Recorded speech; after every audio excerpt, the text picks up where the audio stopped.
This is how you make instant instrumentals of your songs. I'm going to be showing you a platform called Disco. Disco helps artists, labels, studios, and production companies upload, receive, import, and organize their music and other files. And now it even does more. Disco's got this awesome new feature called Instant Instrumental. This is for those times when you need an instrumental ASAP and you can't get a hold of your producer, or it's a song in your library that's so old you don't even have the DAW sessions anymore. All you have to do is click Instant Instrumental from the menu.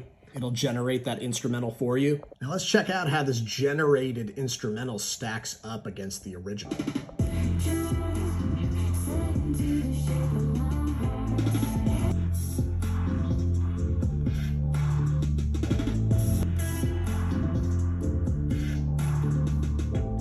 Now tell me, how crazy is that the Disco can just spit that out from the original without any input from you whatsoever aside from clicking a button?